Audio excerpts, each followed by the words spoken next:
me and tell me what you see. I look at you and tell you what I feel.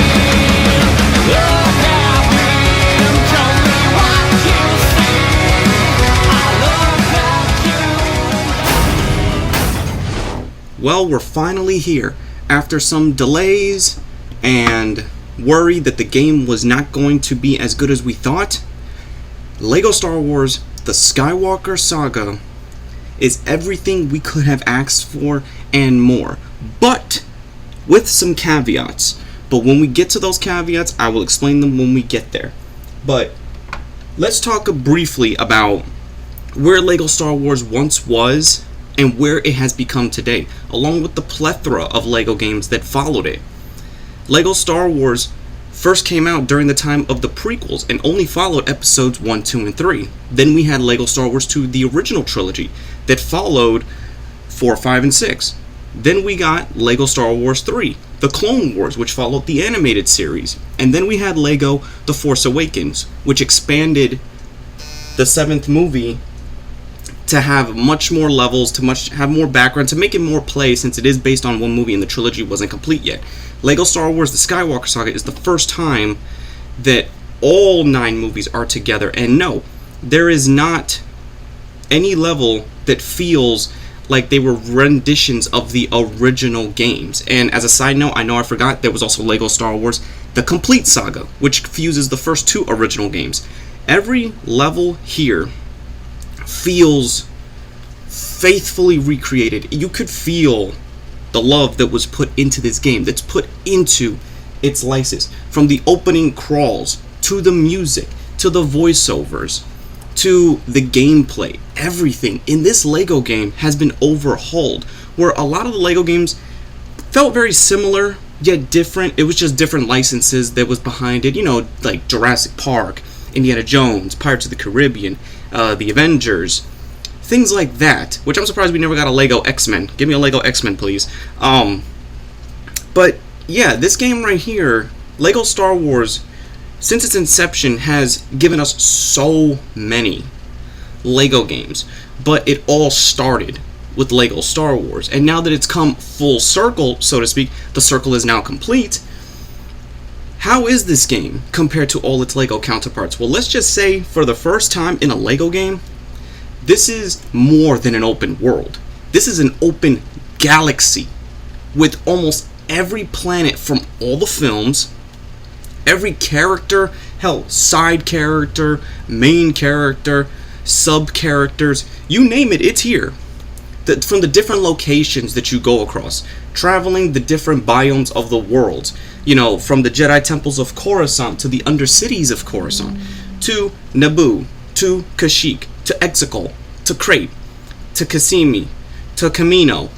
All those places are available to you, and done very different and unique at the same time. Every place you go to has a plethora of things for you to do. There are multiple side quests to earn more characters. There's the introduction of Kyber bricks, which help you level up. The galaxy map is massive, and as you go through the campaign of all 9 movies, which are 5 chapters apiece with intersections of mini levels, you'll go around collecting studs. Now, studs in this game play a bigger role than ever than just buying characters. They help you level up. They help you buy things that you will need. Buy characters, obviously, that you need, but buying ships. Buying capital ships, which is something I'm going to discuss later, because that's a very unique feature that this game introduced that I heavily enjoy.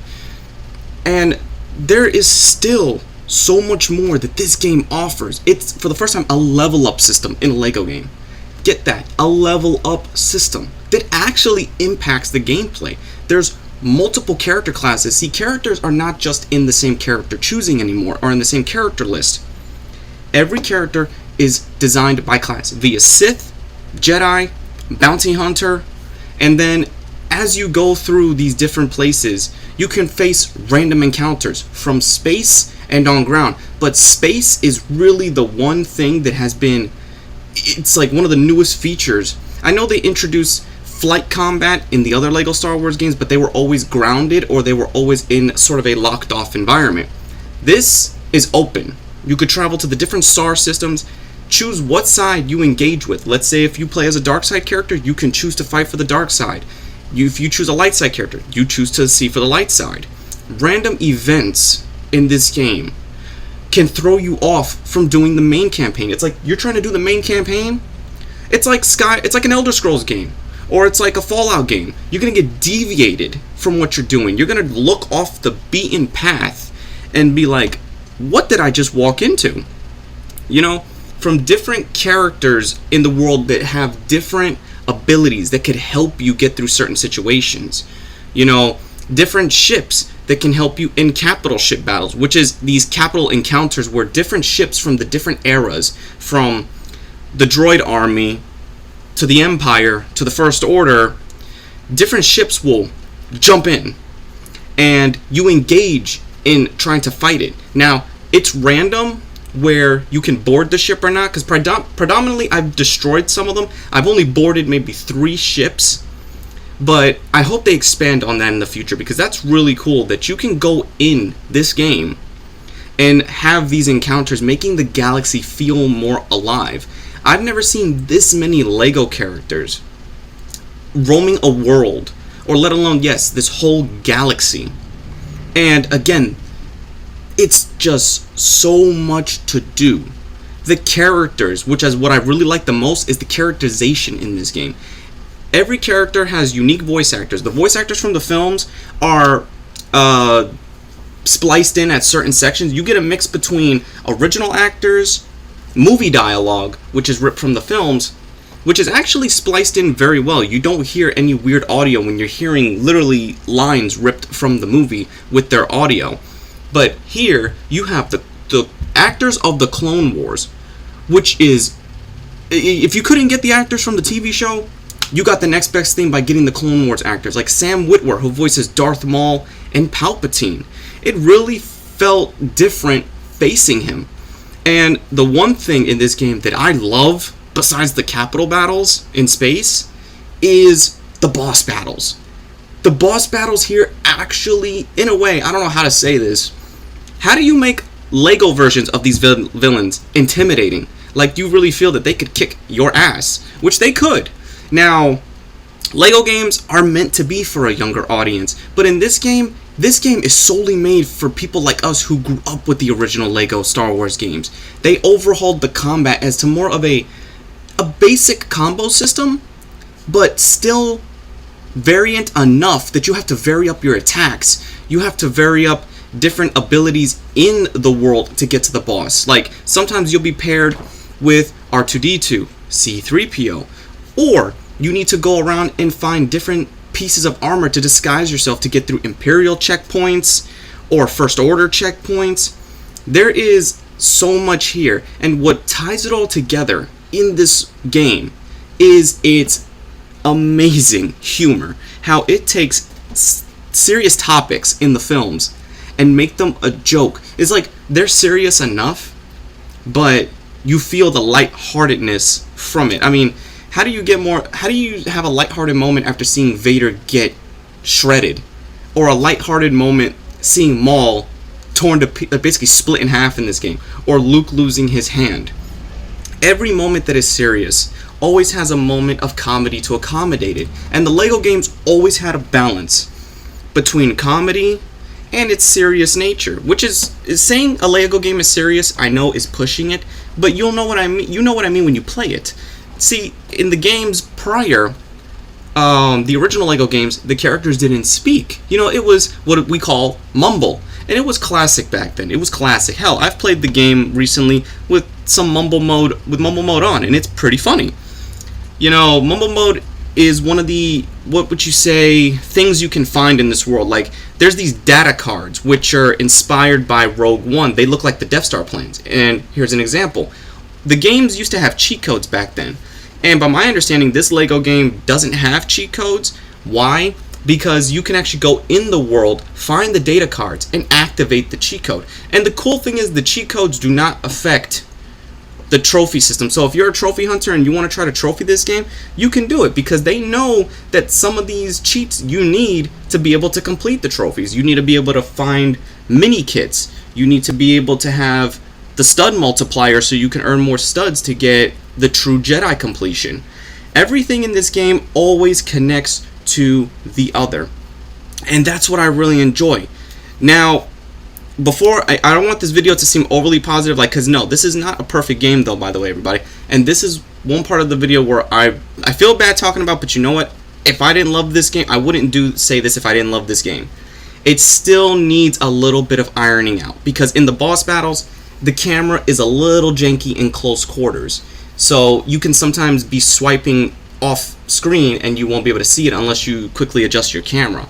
Something that could be fixed. Don't get me wrong, it's a nitpick that could be fixed, but there's also been a couple of audio glitches and a couple of bugs that had prevented me from going through certain sections that I had to reload my save file in order to get back to where I was or be able to complete the section that I was trying to complete.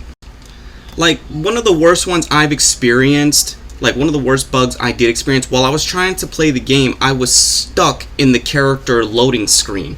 And this is especially prominent when you're trying to start episode 1.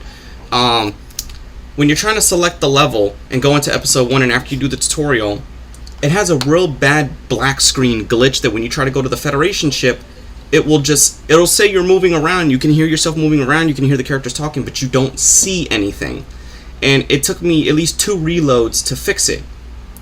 So, and the new cover system, though unique and works most of the time, I still feel that you could have done a little bit more. And I understand, it's for basic level play. It's a basic third-person cover gunner system. But I still feel that they could have just easily had it to where you can swap from cover to cover. I know you can do that when you're on the walls. You can swap from cover to cover on the wall, but I'm talking about actually, like, let's say, for example, in Max Payne, and I know comparing a rated M game to a rated E game is not the best thing, but you'll see what I mean when I say it. Add a form of slow motion. Because think about it, you're playing as characters who are really good gun wielders and force wielders. Especially there is abilities that could slow down time with the force.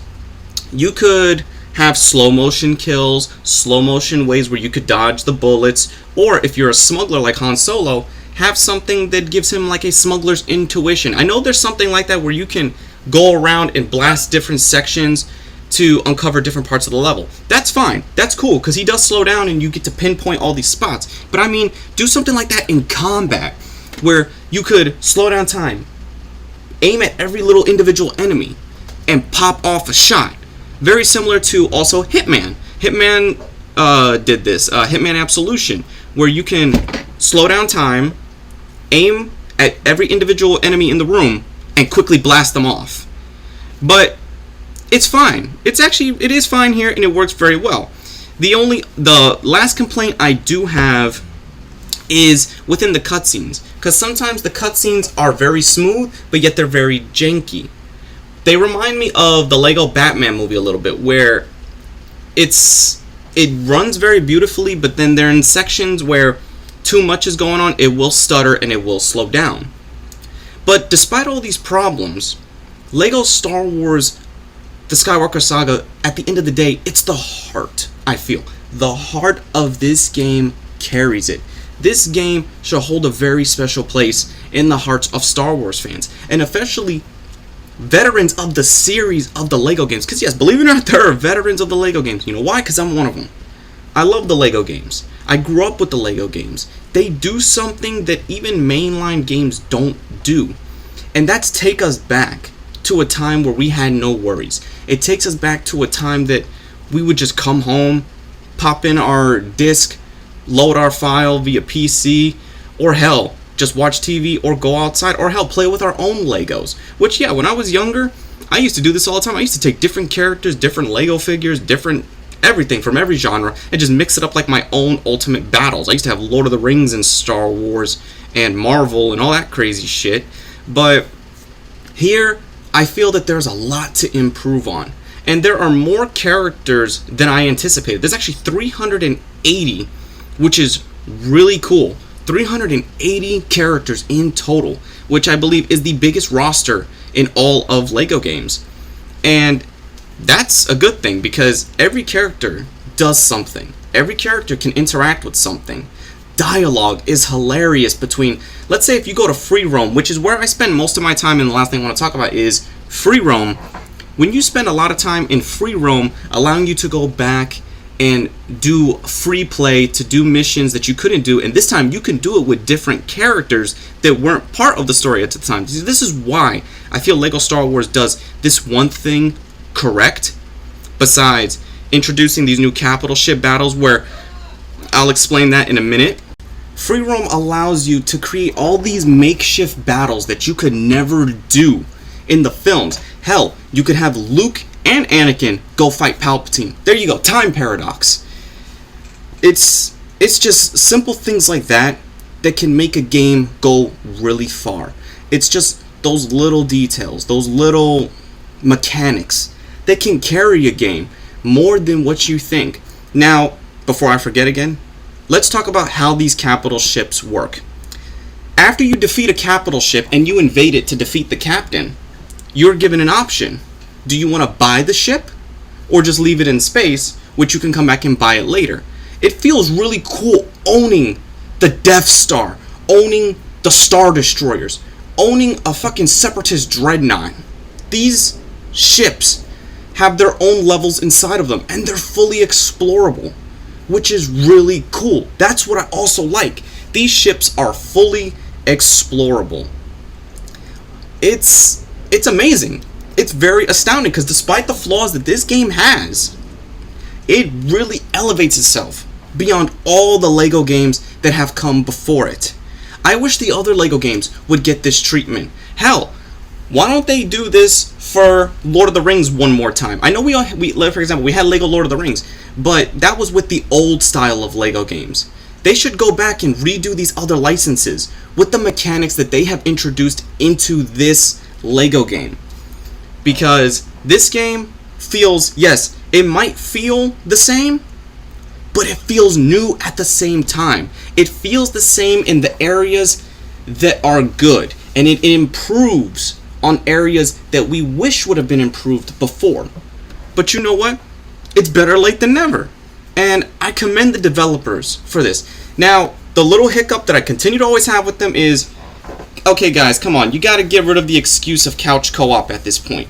We all do play online, and I wish I could play this online with my friends. Like, we could go on missions together, or in free roam you could have maybe 4 friends play together, and then in campaign missions you can off it to 2 people at a time. But besides that, the caveats with this game, oh yes, the major caveat, I forgot to mention it. There's no character creator. And you guys know I love character creators. But with everything you get in this package, it's worth the $60. And if you want to pay the $70 for the season pass, then do that, because I really hope they add the Mandalorian show. They add the characters, but there's no missions based on it yet. I hope they add Rogue One, the Mandalorian, the Clone Wars, the Bad Batch show, because I know those characters are coming, but they should add the levels to them. It would make the game even more expansive than what it is. But for what you get right now, you will have many hours, and I mean many hours of play. And yes, if you notice the bugs and the problems, yes, they're annoying, but I say bear with them, because under all this, the game is basically, in my opinion, one of the greatest Star Wars games ever made. Yes, I said it. So that's my review for Lego Star Wars The Skywalker Saga. What'd you think about it? I give the game a solid 7.9 despite the bugs. It's really good. Go out there, pick it up, and be sure to like, subscribe, favorite. See you all next time.